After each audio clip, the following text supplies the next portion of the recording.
If you're looking for an opening that's aggressive, easy to learn, and incredibly fun to play, then you need to know the Goring Gambit. You don't need to memorize opening theory and study complicated middle games.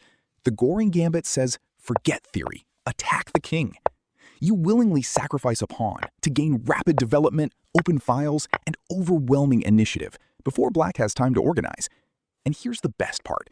If you play it correctly, you'll rarely need to worry about the middle game. So in this video, I'll show you the key ideas behind the Goring Gambit, the main attacking plans, and some devastating tactical traps. Let's get started. The game begins e4, e5. Develop your knight. Knight f3, knight c6. Now strike in the center. d4. This is the Scotch opening.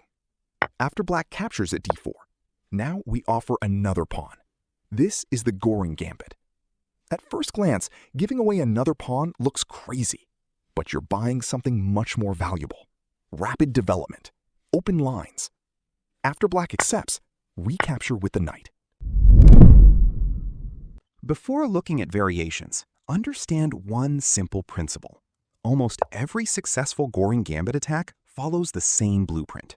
Develop your bishop to c4, bring the queen to b3, castle quickly, open the center with e5, then pile every piece toward the king. You're not trying to win a pawn, you're trying to win the game before black can breathe. One of black's most common responses is pushing the pawn to d6. The idea is simple. Control e5. Prepare knight f6. We respond naturally. Develop the bishop to c4, immediately pointing at the weakest square in black's position, f7. Now bring the queen to b3. Suddenly, both the bishop and queen are staring at f7. Black now has two common ways to defend. One is good. The other often leads to disaster. If black plays queen e7, now play bishop g5.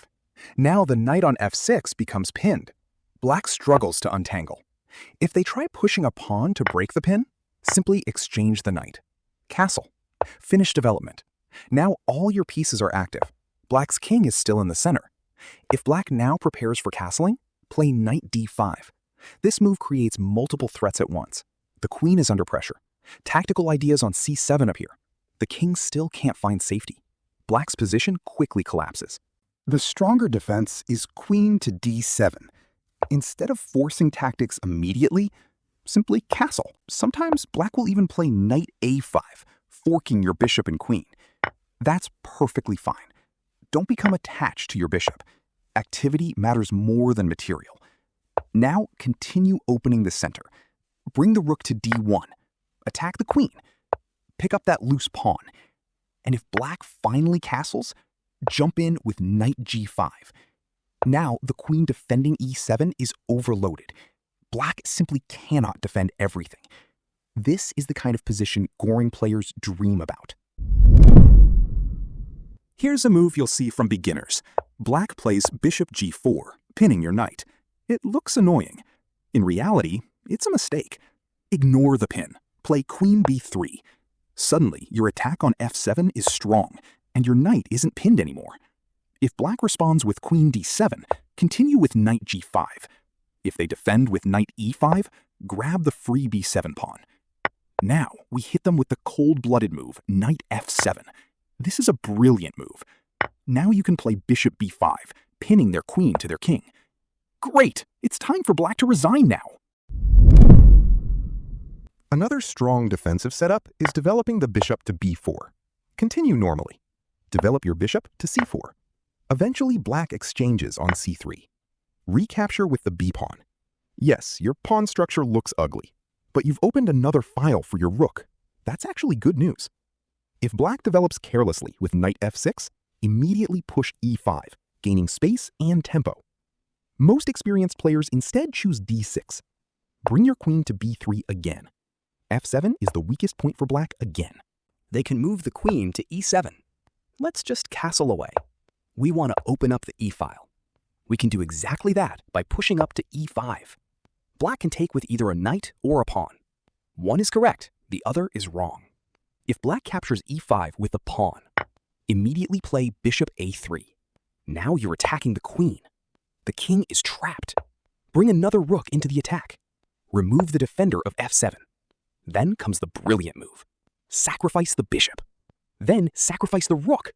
Now you can grab the queen for free. You are threatening queen e7 checkmate. The e5 and g7 pawns are hanging. And with moves like rook d1 plus on the way, you are crushing black here with an awesome attacking game. Going back to this position, black's only good move is to take with the knight. Simply trade here. Now develop bishop to a3, hitting the queen. Black has a really solid way of blocking it. We have to keep attacking before the black-king castles safely. Play queen b5, giving check. Black shouldn't block with the bishop because you can take on b7. We need to keep attacking. Let's strike on the flank with f4, trying to open up the e-file. If they castle, let's capture on e5, trying to open the e-file even more. Black can actually go wrong very fast here. This allows rook e1 with tempo. Look at our rooks being absolute cannoneers, putting pressure on the e and f files. The last nail in the coffin, we launch a brilliant move, rook sack at f7. Notice that if queen e1 is played, we can play rf1 with a discovered check, winning the queen. Now another rook swoops onto the back rank, giving check. They only have one legal move. If we sacrifice the first rook, why not the second one? Hit them with another rook sacrifice.